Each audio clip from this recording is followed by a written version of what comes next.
Should I stand? Oh, you got a minute. You got the screen? I'll go take notes. Yep.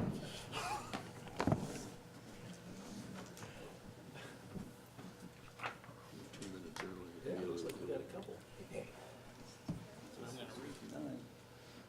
Was that what it says? 6:59, got 1 minute. 63 degrees. Counting down. All right, 7 o'clock, we will start. We'll call the meeting to order. I'd like to welcome everyone tonight. We'll start with the invocation from Councilor Quantz. Father, as we pause a week from Memorial Day, we want to give thanks for those people who have sacrificed their lives, that we have the privilege of being in this chamber tonight. We thank you for those people that have taken the ideals of independence, of government by the people, and have carried it throughout the history of this country. We take our obligation to continue to be examples and to uphold that tradition seriously, and we ask that you be with us tonight as we make our deliberations. Thank you for those citizens that came and are a part of this government. Thank you that they care enough to express their opinions, to monitor what's going on, to share in governing of this city. We thank you that we can all work together to make this the best place that it can be. In the name of Jesus, amen. Amen. I pledge allegiance to the flag of the United States of America and to the republic for which it stands, one nation under God, indivisible, with liberty and justice for all. All right. Let's begin with the approval of the minutes from May 7th. I think you all had copies of those. Are there any additions or corrections to the minutes? I'll make a motion, we approve the minutes as submitted. All right. I would second that. Any further discussion? All in favor say aye. Aye. Opposed? All right. I'd like to recognize and welcome all the visitors tonight. Appreciate you coming. Lynn, you've got Comcast franchise fee report, as well as the Park and Rec's guide's been handed out. Yeah, I just wanted to call attention to that from the Park Board.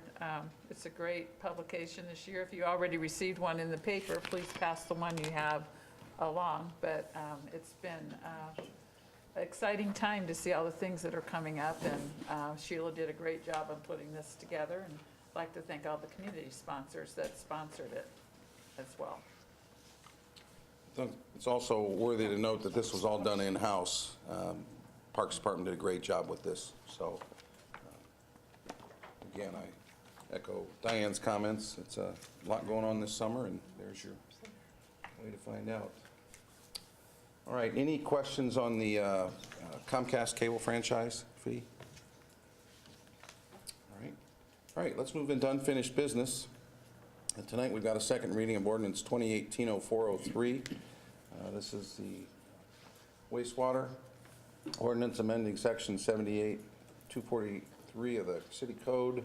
I think we've had a fair amount of discussion on this. I'll let Brian present the final reading tonight, second reading. Any comments or questions?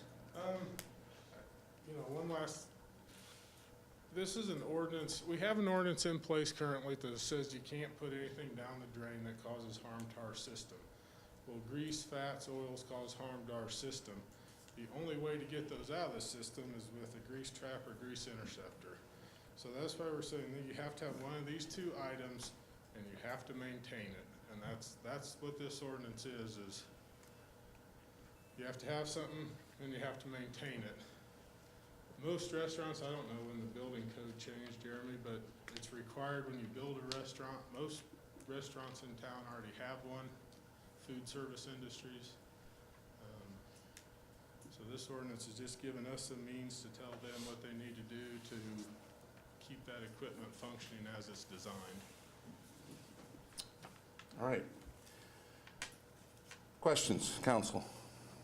Is it true that state statute also requires new restaurants that are built to have such a system in place? Yes, building code requires them. Right. And Because then you I new discussed that with construction. Jeremy earlier, because I was a little confused, but And I don't remember when that law went into effect, but it's been in quite a while. Do we ever get kind of a feel for how many don't have one or the other? I asked the guy today that's been going around doing those inspections, he says there's just a handful, maybe up to 10 that he's inspected that don't have them, and some of those have since put something in place.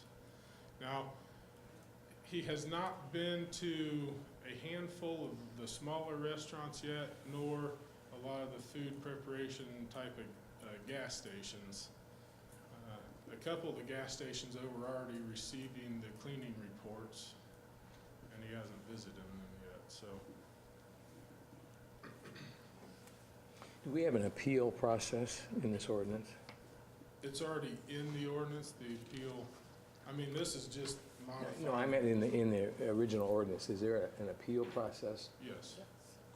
And that goes before who? Does that go before the council for the? It can, yes, it could be a show cause hearing for the. Board Works.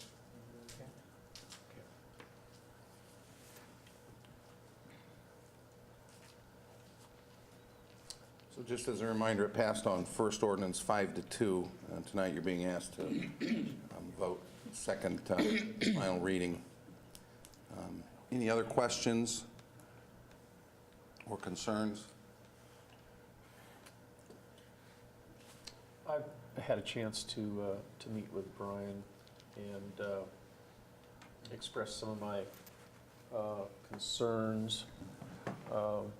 One was, I know it's left open as far as how often a restaurant has to do their cleaning, and I can't remember exactly where you came down on that. But it seems to me like it's left a little ambiguous, a little subjective, and we kind of talked about how I get a little bit of heartburn over that, because I know subjective calls are always the hardest ones to deal with. And here's what we're doing currently. Each restaurant has its own file that when they send their cleaning information in, or when whoever is cleaning their grease trap sends it to us, we keep that. And we have worked with those restaurants. It says once every 90 days for an interceptor, and I believe once a week for a trap. But we do have restaurants documented within their file that say they've demonstrated that once a week's too often. And so we allow them to extend that until we find that cleaning period that they need to have. That 90 days can be extended if it's demonstrated that you don't need to do it that often, but we also have restaurants that are, 6-week cleaning intervals because it's a high grease type of industry. But that is on file with It's on the, file at the treatment plant. at the treatment plant. So that's a good way to tighten things up a little bit. The other thing that we discussed was, it escapes me right at the moment. Now, I'll get to it if we get it. I think you mentioned that to me, that you were concerned about the size, like the amount of people served. Okay, the type of business, we did go over a little bit of the, for instance, a coffee shop. And I know they've got some oils that go down. There again, I have a little bit of problem as far as saying a coffee shop should have a grease trap or should have to follow this as well. And then who makes the determination, for instance, Cindy's business? I haven't even talked to Cindy about this. I know she serves a little bit. Spotlight on me. I know she serves a little bit of coffee. Does that mean that she has to have a grease trap someplace? How much coffee you go through a day? Oh, yeah. Couple of pots? No, not that much. Yeah. No. and I think that we had discussed, well, you know, maybe Cindy doesn't. That's where things get a little bit gray, and that's Well, where, right now, as the ordinance is written, everybody has to. Now, she may not have to clean it out very often. But that's where it starts getting into the, you know, being more selective. Well, we're not gonna make Yeah. them, but we're gonna make them, we're gonna not make them. You know, where do you draw the line? And then the guy just above that line says, well, I don't have much more fats, oils, and greases than the person just below the line. yeah, I know, and you do have to draw a line somewhere.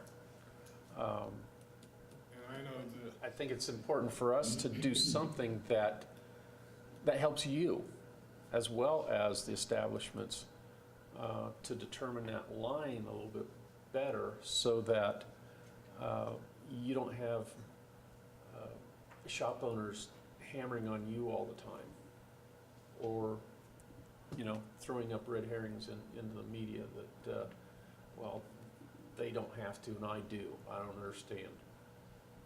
If we have that determined a little bit better, I think that's, as this that is helps. written, if you are in the food service industry and you produce food that contains fats, oils, and greases, then you're required to put something in and control that on site.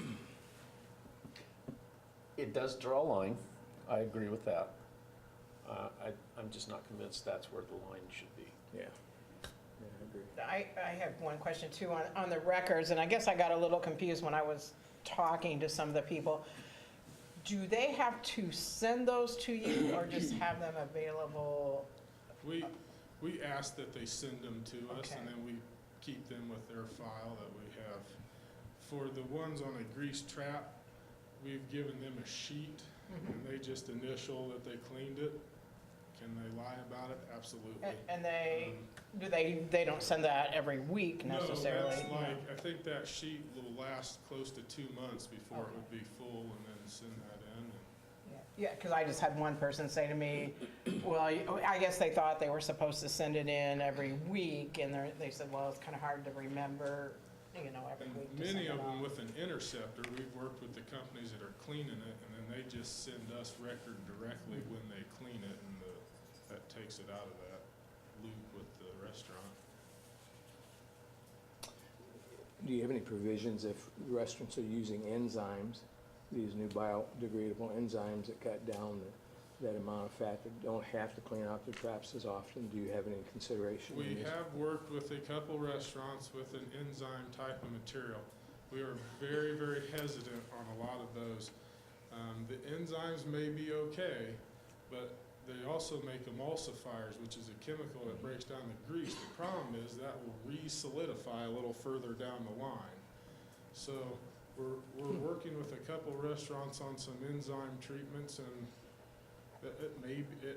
we've only done 2 or 3 different tests right now, and one of them showed some promise, and one of them we didn't see a lot of results. So, but yes, we're looking, not anything that'll emulsify the grease, but anything that potentially may be like an enzyme where it's actually consuming the grease, we Yeah. may consider. So if there is a successful enzyme, let's just use that word, that would change their need to clean out their trap as often? Correct. And do we cover that kind of or possibility in our ordinance here? We didn't, I mean, we have it cleaning 90 days unless can be determined that it needs to be different than that. So if they can determine that we'll work with them, we've Yeah. worked with them on these others. I agree with Jack. My biggest concern about this is the subjectiveness of the ordinance. And that's where I see that we can run into trouble down the road. Not you, not, On what subjective in terms of how it's enforced or how it's, possibly, and maybe when it's enforced, and we're going to let this guy do this, and, you know, it's, well, I mean, that's, as this ordinance written, everybody who has a fats, oil, or grease has to have some kind of removal device. I guess certainly if someone were to choose to let someone not do it, I mean, that's sort of a risk on any enforcement action, whether it's a shoplifting law or, Sure. but, Sure. Well, my mind goes to Allen County and Elkhart County, and they have similar ordinances, and that is driving businesses nuts. Yeah. Well, Elkhart, I'm pretty sure it's Elkhart, they actually charge a $30 application fee, and you fill out this whole application, and depending on how many points you score is what kind of grease system you have to install. Then there's a permit fee, because they actually issue permits to all the Right. restaurants, and we It's really a didn't mess. want to go that far down the road. We're just saying, have something and maintain it as it's needed. Is it fair to say that the flexibility that you've got built into this is going to work both ways? Like you said, if someone doesn't need to have it cleaned out as much, and it's documented, that gives you that flexibility to allow them to clean it out less frequently. And if someone, unfortunately, is producing more grease that's getting into the system and eventually getting into our pipes, it gives you the opportunity to ask them to clean it more frequently. I mean, I think the flexibility is good. I assume that's why you've set it up the way you did. Well, we tried to set it up the way we did to allow, right, exactly, so they can adjust their cleaning schedules. There's not a set schedule. They can choose the option they want to go with. We've tried to be as friendly as possible and still meet the end goal of protecting our system. I can take you down to our biggest lift station. We have 250 horsepower pumps, and there's a grease mat on it right now. And we just cleaned it a month or so ago. But when you determine that somebody needs to clean it more frequently, is that just based on your inspection, or are there numbers when you go down? Do you? There's a rod you put in there and measures how much grease is in that intersection. So it's not subjective. It's based on a number. Right. Yeah. Brian, under C, under requirements, under grease trap, you say, it says they shall be cleaned at least once a week unless determined to be cleaned more often or less often by the city of Warsaw. Could that same phrase not be added under the grease interceptor part, and it would solve what we're discussing? Yeah, I The would only be thing fine with adding that to the grease interceptor. It does say unless it needs to be cleaned more often, but that one is missing the less often. Right, it doesn't say more or less often, and it sounds like in practice you are doing more or less often depending upon the individual needs. But I don't know, I'm not, I don't have the knowledge you have, so I don't know if there are never any grease interceptors that need cleaned less often than 90 days.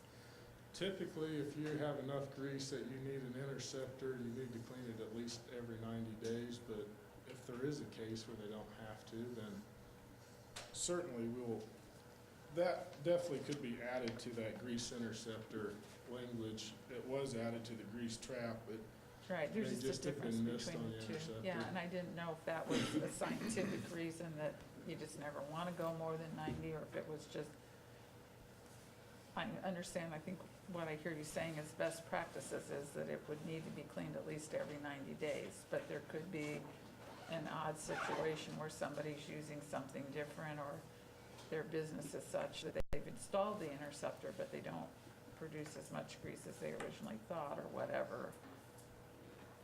And would the council be interested in me making an motion to amend that? That would be under C, the. Grease interceptor. I think it grease improves it. interceptor. I think it improves it. The more we can improve this, better off we are the first time around. Mike, would I just introduce an amendment to that, or in Yes, addition to can. words? If you move to amend it, Okay, there'd be a vote on the amendment, and then there can be a vote on the second Amended. reading as amended. okay. Okay, And so, it'd still be a second reading. Well, yeah, Okay. Would Brian have to amend it then for the signatures or anything? Because this needs to be set to Unicode for publishing. I don't think that's gonna be a problem. You can make a pen and ink change tonight, sign it, and then you can substitute the written page. okay, So Diane, you're wanting under section C, grease interceptor, Yes, says the need to clean more often, and you would add the words or less often. correct. so that it reads the same. Unless So, determined by the city. yeah, and I'd like to add the by, determined by the city of Warsaw. But that precedes Well, that. this precedes it on this one. Yeah, I think you're okay. Yeah, so I would just like to add at the end of sentence number 1, or less often. I'll make that motion. Or less often, 3, okay, I second it. right there. Okay, yeah. But did it say I more or think less often? if you're, if, More Yeah, or less often. Correct. All right, so you're actually adding 2 words. Could you It says put as more, and deemed you just say or necessary? less. Excuse me? Could you put as deemed necessary? Well, I think it's up, it precedes it in that sentence, unless determined by the city of Warsaw. Okay.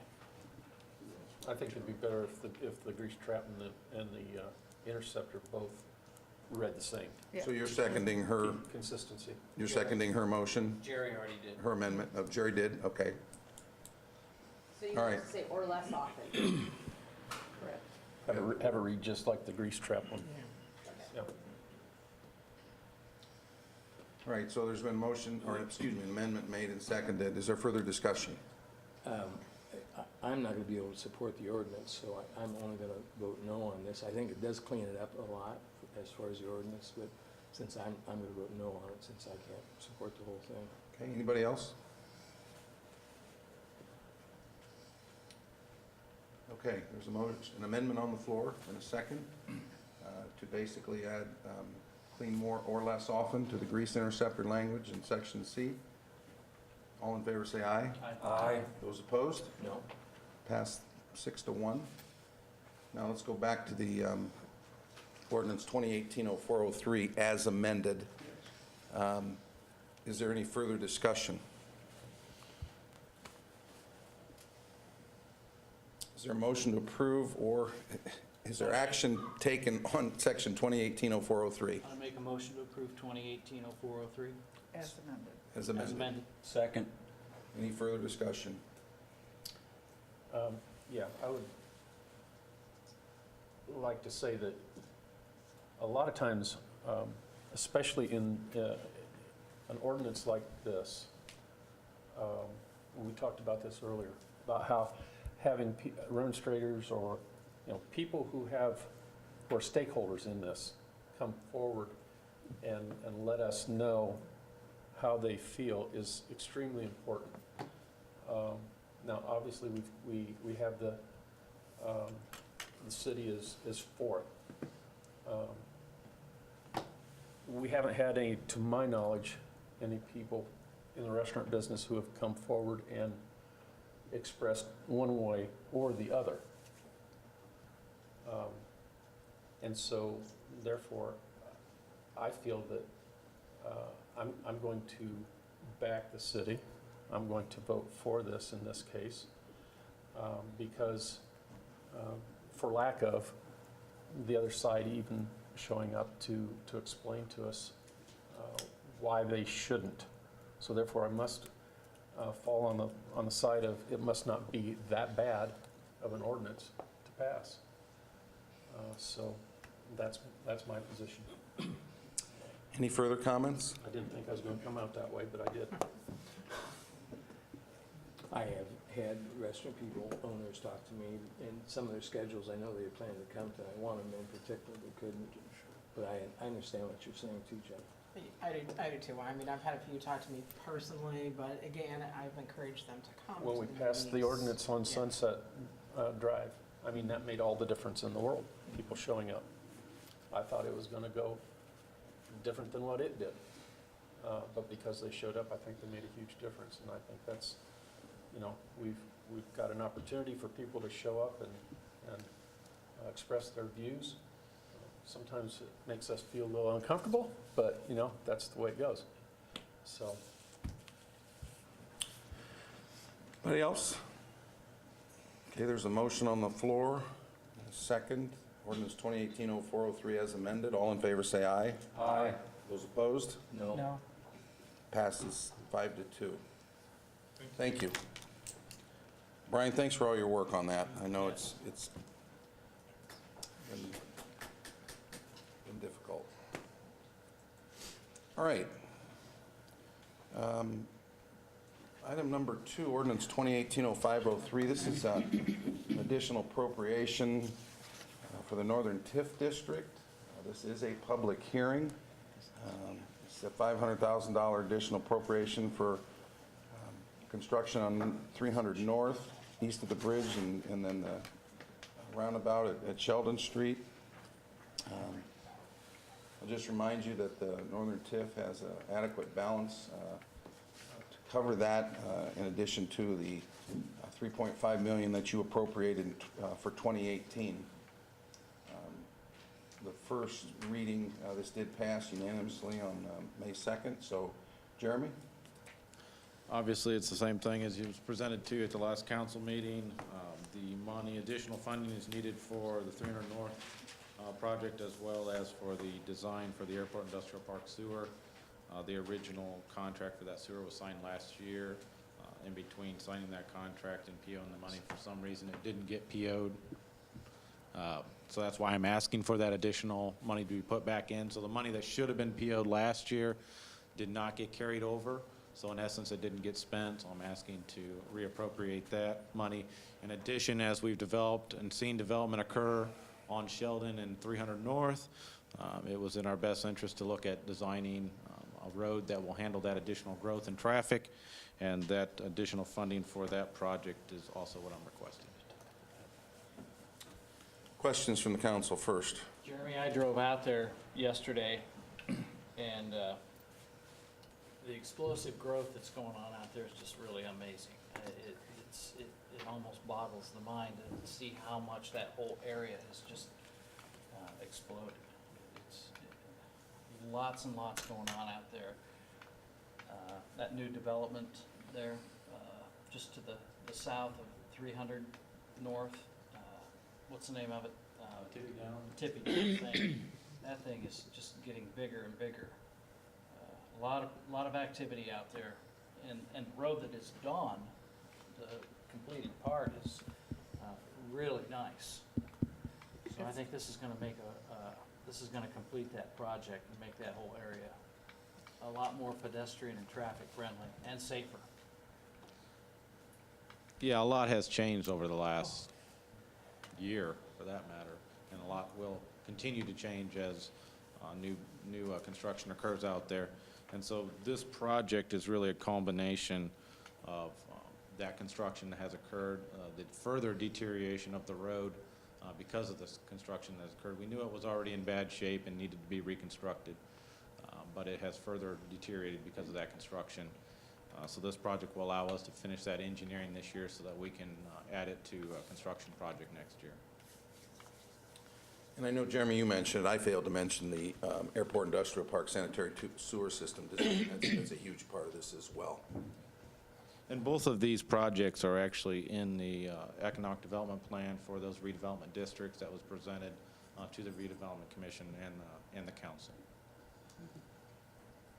I think too, it's important to note, to reiterate maybe, that this money has been budgeted, appropriated. It just somehow was wasn't PO'd, and the money is there, so this is not an increase in anybody's taxes or any other kind of publicly funded monies. Anybody else? I move to approve 18. Wait, we got a public hearing. So I'll open the public hearing regarding the additional appropriation to the public. Is there anyone here wishes to speak on behalf of the petition? Again, this is ordinance 2018-0503, an additional appropriation from the Northern TIF District. Anyone wishing to speak on behalf of the petition? Is there anyone wishing to speak against the petition? Anyone wishing to speak against the petition?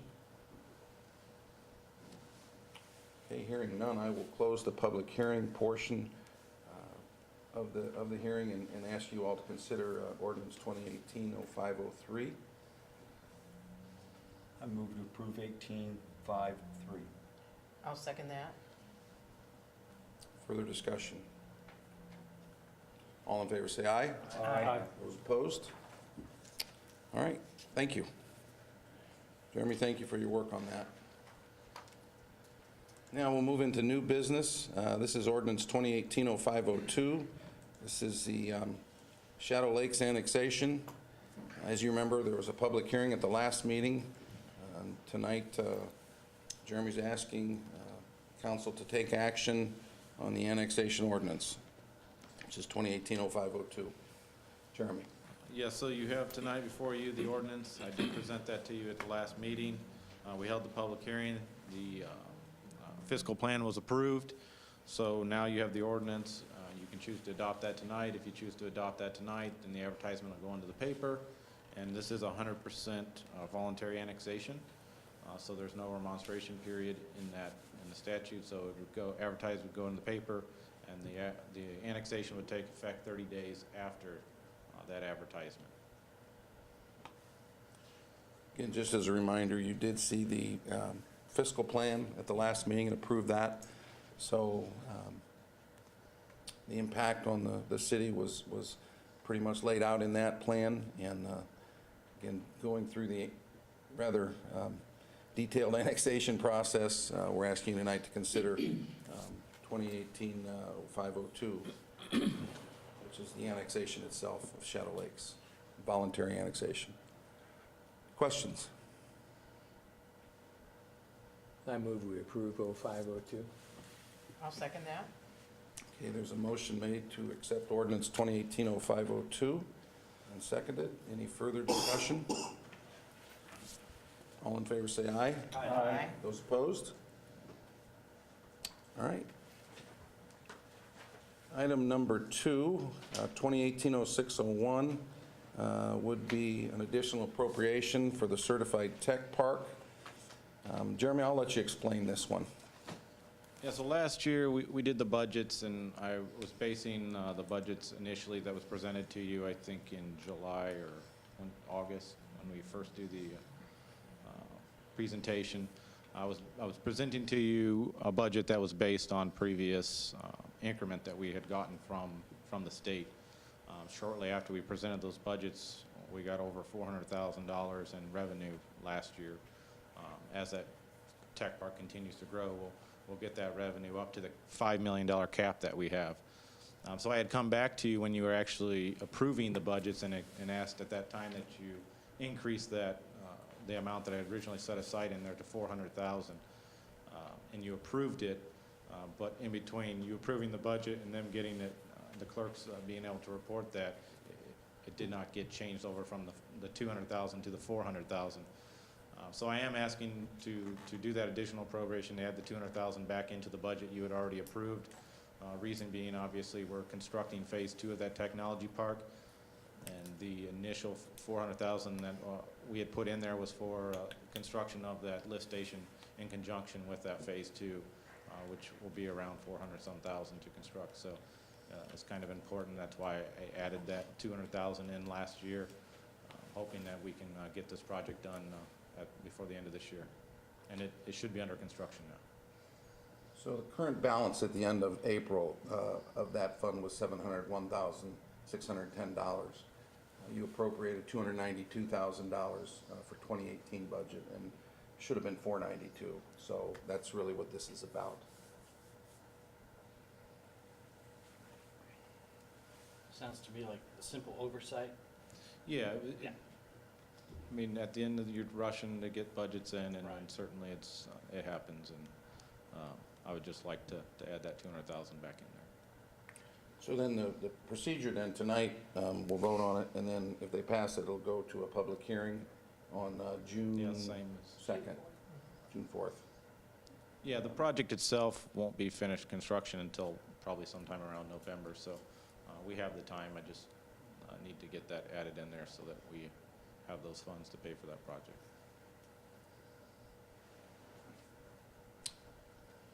I'll make the motion that we pass ordinance 2018-0601. Second.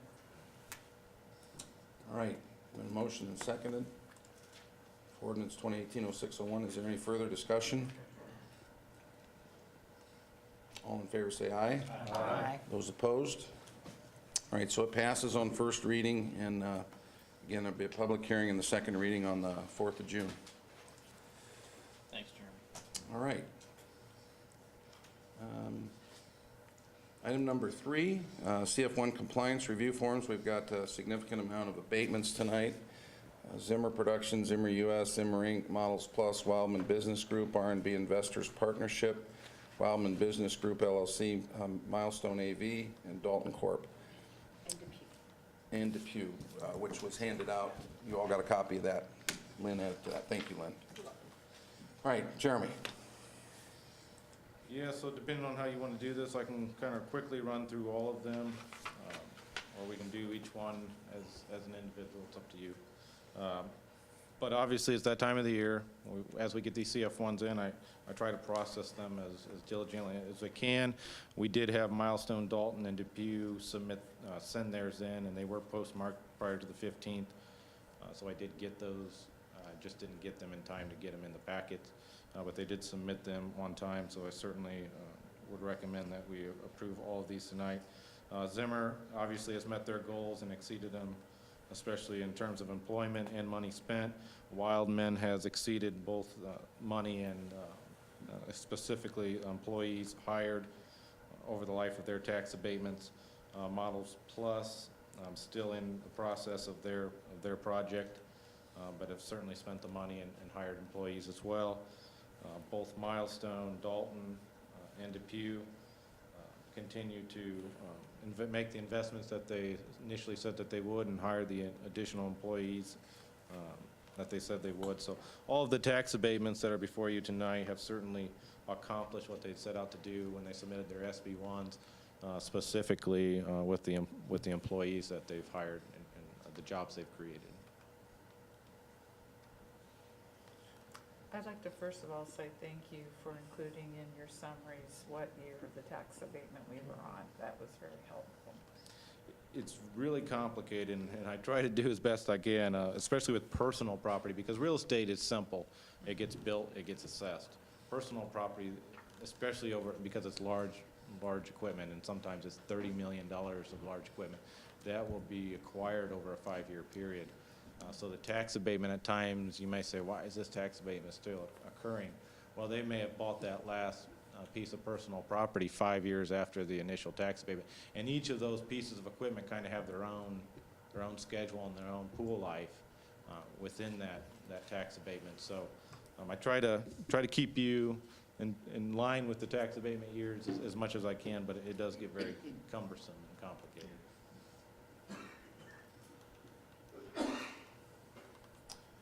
You all want to take these individually, or you want to do them all as one? I know, Jeremy, like they said, you did a great job with these summaries, and I think that's made it.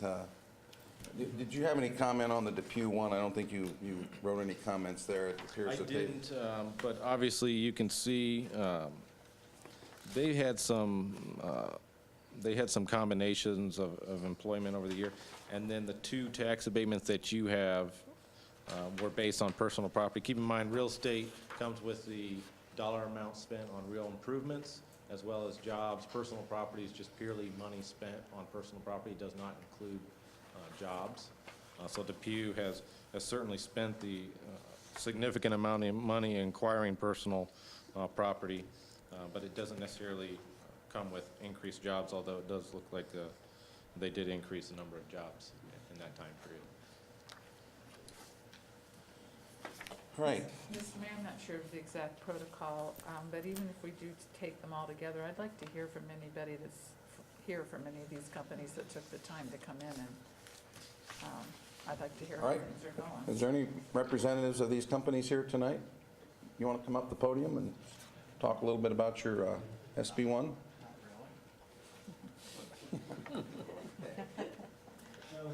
So we're here with R&B Investors and Wildman Business Group. And as Jeremy said, I think on the CF1 forms, you can see that the employee numbers are higher.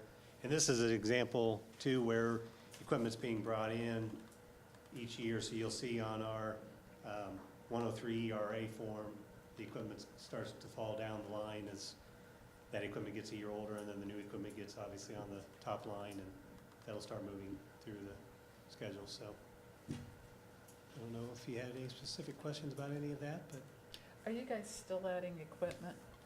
yes, there's going to be more equipment coming in this year, and DJ, it'll be more the year after, or is this the last year? The next 18 months. Okay. And then we should be done with bringing in all that equipment that we requested on the original abatement. So, of course, January 1 being the cutoff date, obviously that'll affect when it gets reported, but, so, that's how it works.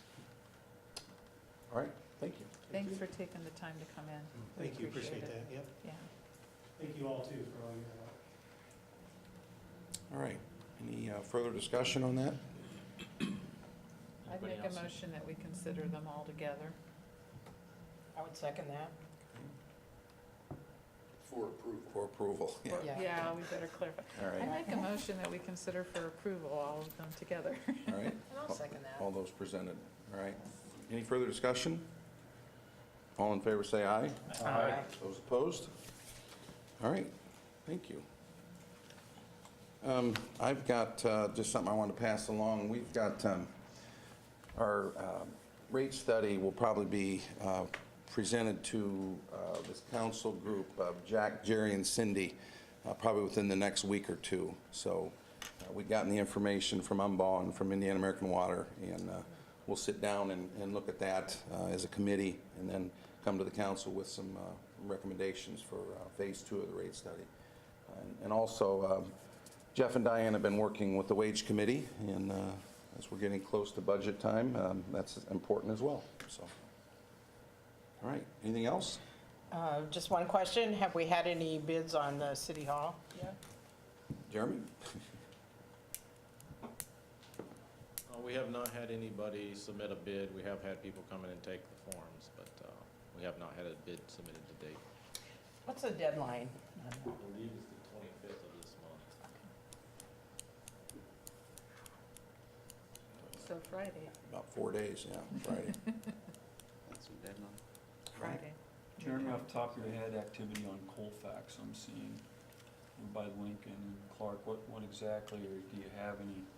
So it'll be the reconstruction of Clark and Colfax in those 2 blocks. It'll occur, they'll start doing some work this week, but the bulk of it will occur once the school closes to avoid any conflict with that.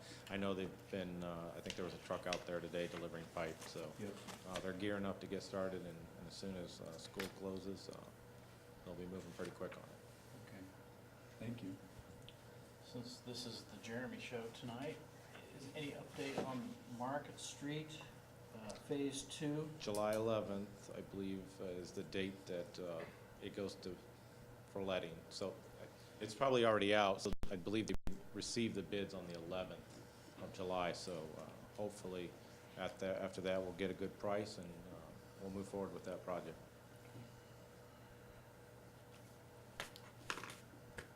Yeah, Thank you. all right. All right, any comments, questions? I'm Kyle Babcock. I live in the city.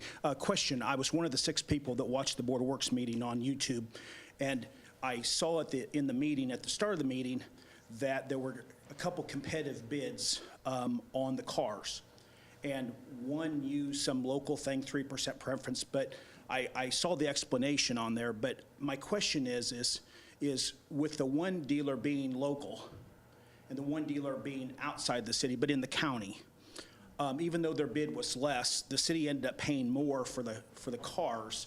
And I wondered how that was done. Is that required by statute that you have to adhere to this local preference? And even though it was a technicality, maybe the other place forgot to submit the form. I watched the explanation, but I was just kind of looking for some clarity on there because I was concerned because they are local and they are in the city. They're both considered local by state statute. The city decided that the local preference was the fairest way that gives the local in-county bidders a 3% advantage. Now, the 3% advantage is used to determine whether or not they're the low bidder, but they still command the higher price. So the 3% is just to determine the lowest bidder. So if Bloomington Ford came in and they were lower, whoever of the local bidders asked for the preference, and that's part of the statutory requirement. It was on our bid sheet when we sent it out, and one of the vendors asked for it and the other didn't. And that vendor who asked for it got the 3% adjustment, won the bid, but we still paid them their amount. So it allows, I think in the past, the board had potentially given the bid to a local car dealer more than what it was out of the area. This gave us a statutory basis to do that. So it's a DLGF requirement, and it's a statutory, everything we did, we followed to the T. So locally, the bid, and in this case, both of the local bidders were actually less than the outside bidder.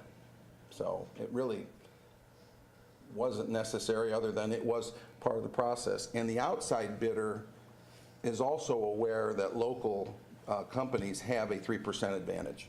So Kirtland then bid, and then Rice was cheaper, but unfortunately, you're telling me that the state statute requires the Board of Works to adhere to that preference if one person submits that. Is that correct, even though it costs more and, technicality, Rice just didn't get there? It's on the bid spec that, Okay. that to get the local preference, they have to request it. Okay. And it was clear, and on the one bid, it was very clear that they requested it, and there was no mention of it on the other. Okay. And I went out and talked to him after that and explained that to them, and said, we're trying to do everything we can to give the local bidders that preference. And I thought 3% was pretty fair, and in this case, it turned out. It was just a shame that It was. technicality. I agree 100%. Yes. Yep. Yeah, and then my other question is there seems to be a lot of things swirling around about this racetrack in the city. I've read some of the accounts, I read some of the stuff in the paper, and the racetrack is in the city. And I was going to ask the mayor and also the city attorney. I was here when there was a noise complaint, when the city was party to, the noise complaint, because my house just happened to be on the docket that day on the code enforcement hearing about a year ago, maybe it's 2 years ago, I don't know, I think it's probably a year ago, and maybe 2 years ago, okay? And my house got bumped for that hearing, and I know that one of the plaintiffs in the lawsuit against the fairgrounds was testified on the city's behalf in that meeting. I was here, I sat right there.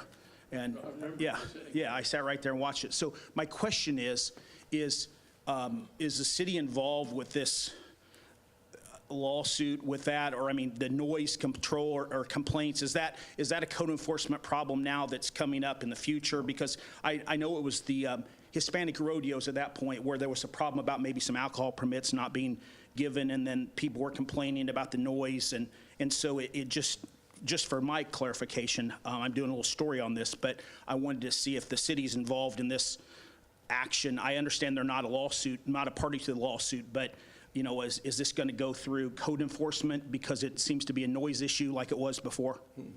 No, that came through code enforcement, and we don't have a noise ordinance. A noise ordinance itself is very difficult to try and apply. All we have is a nuisance ordinance. There was a fine, there was an appeal, and the fine was never levied. And that was basically it. It had nothing to do with an alcohol permit. And as far as I'm concerned, that was a request, or it was actually an action at code enforcement that went through the process, and there was no fine ever levied. So I just wondered, a lot of the same players were involved. I remember it seems like the attorney for the racetrack, and then the attorney was there representing the racetrack. The attorney's involved in this, just what I read in the paper. One of the plaintiffs I read in the paper, and then also was Mr. Valentine's witness there as the lead witness on that. And I just wondered, so there's no connection with the city at all, with this fairground racetrack at all? None. Okay, cool. That goes back to the lawsuit back in the 1990s, and I don't know if it was an injunction that was granted or if there was an agreed entry. I just don't recall. And as I understand it, this current lawsuit, the one that Judge Reed just ruled on temporarily, resulted from that. The city's got no dog in that fight. We're not involved in that in any fashion. I just wonder because the fairgrounds is in the city, and I know they've been trying to, I've seen them come here last year trying to get trash pickup, and they came, and I just didn't know if the city was involved with this at all. And so you're saying no? Okay, thank you. And we do pick their trash up, and we'll continue to pick their trash up. Anybody else? Mayor, could you give us an update on the railroad? When they're gonna lay the track and? Right. Boy. We're getting warmed up. Wait till the summer's over. Well, I think this week they're supposed to finish from Fort Wayne north, so Fort Wayne, Lyons, and Arthur will be impacted, but much less significantly impact traffic than it was a few weeks ago. They pretty much come when they can. They come when the train traffic is down on the tracks. And they literally called us, I think it was about 2 o'clock the day they came, that they were going to come at 3. We had about an hour to respond. Fortunately, they didn't get here till about 3:30, and the high school had already let out, and the kids got across. But it was carnage. There was all 5 of those intersections were closed for a short period of time, and then Pope opened up, and then Winona, and it gradually moved down. But it went from about 3:30 till about 7:30. It's about 4 hours of dropping that rail. And fortunately, that was it. But sometime in June or July, when the railroad decides that their gangs are ready to go, they'll come up, and it's going to be about, we've gotten all the information out. You've heard this before, but it'll probably be about 2 weeks. Hopefully, we'll have Market Street open, Market in Fort Wayne. So, we're going to have to divert some traffic. Probably get a police order to eliminate some parking on Market Street when that happens. There's going to be a lot of traffic. It's one of those things. They come when they come, and they do what they do, and we are there to try and do the best we can to keep traffic moving. And it won't be easy. No. So, all right. Yes, sir, Jeremy. Just so I don't forget, I think I asked the last council meeting if there was any appetite for the council to have the traffic commission look at a downtown parking tag system. No one emailed or jumped up and down saying yeah, so I can take that as a no, or you can tell me otherwise tonight. Yeah, we had that general discussion, and if there is a thought to do it, the process would be to start with the traffic commission. I think there was 2 committees, 2 downtown parking committees within the traffic commission that could even be assigned that responsibility to look at that. And that would seem to be a reasonable way to look at it. But if none of you, if there's a consensus here that there's not much of an appetite, we don't need to go through that exercise. I guess I've thought a lot about it, and well, if we were to do like a pilot or test program, say 5 permits or something like that, well, then if 5 more people come back, and say, hey, we want to do that, I guess I just don't know where it might end. It's going to get harder and harder to say no. Yeah. Is Mike feeling consensus, or is exactly what she thought? And that's fine. I mean, the traffic commission, that's what they didn't want to spend a lot of time digging into something if there wasn't any appetite for the council to consider that. I know we've had some people, and certainly I think what you're saying to those people is if you have concerns, come to the council meeting and share them with you, to otherwise change your mind, because they've only shared them with myself and the mayor, but certainly they can come to the public hearings and share their concerns. I've gotten several calls. That's why it's come up. And if you decide you don't want to do it, I'll call those individuals back and tell them that essentially there's no appetite in the council to do anything about it. And that's essentially, what we need to know. So I know there's 3 of you that don't seem to have any Like I thoughts. said 2 weeks ago, I'd like you to consider entertaining it. I would. Mike, how do you feel? Well, I think, there's 2 sides to every story, and I think that if you run a pilot program and you set the fee at such a level that those people that are downtown who really want to have a pass in their car to park, and they're willing to pay it, why not try it? However, on the other side of that coin, I can see where if they continually park in front of a certain business all the time, where it could be a nuisance to that business to have a a spot or two right in front of their business used all day by somebody who's not doing business with them.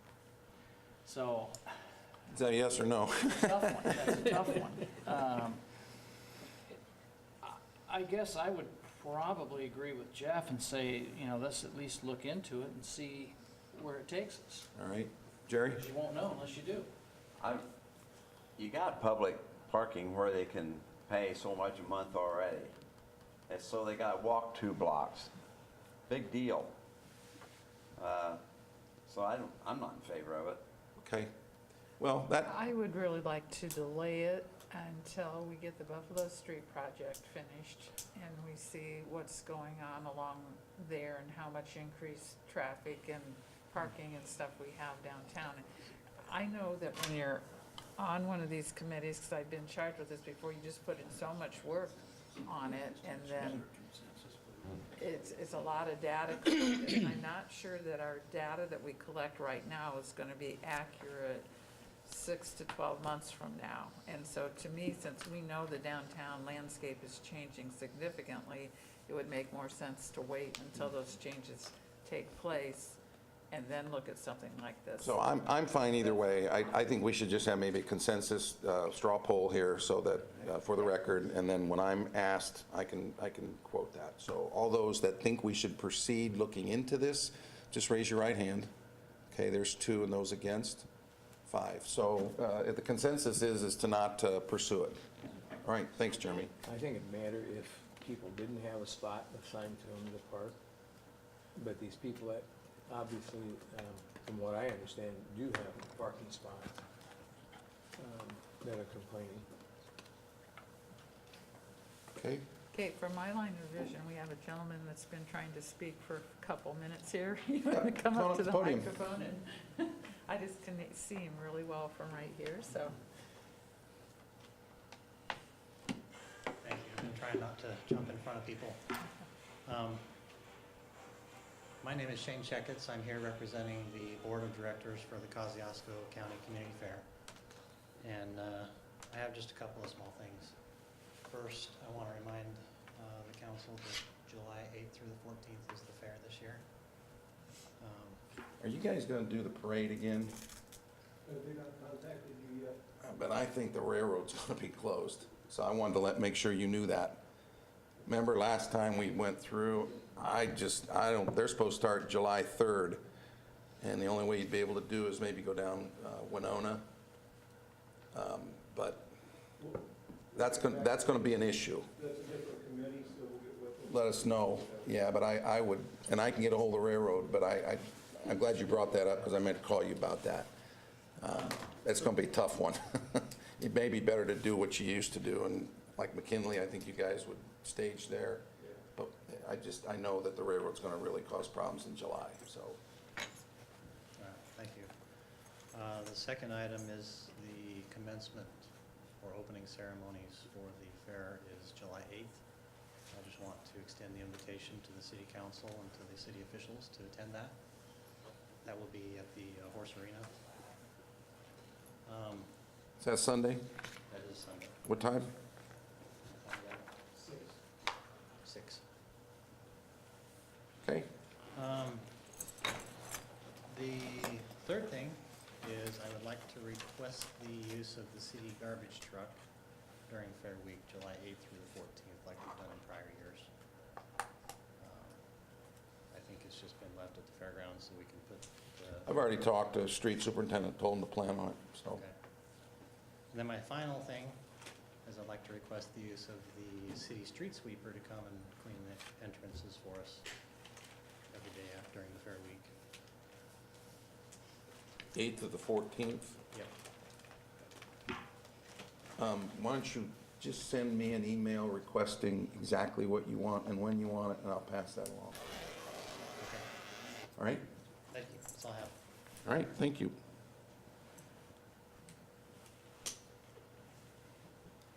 All right, anybody else? Is there a motion to adjourn? So moved. Second. All right, thank you. Don't run away, I think we got a few things to sign. See you later. Need a pen? Somebody took the pen. I know, they're all gone. They took our pens, Jeff. Yes, they did. They wiped us clean. That's it, you just touch it once, it'll, yep, that's it, it'll go off.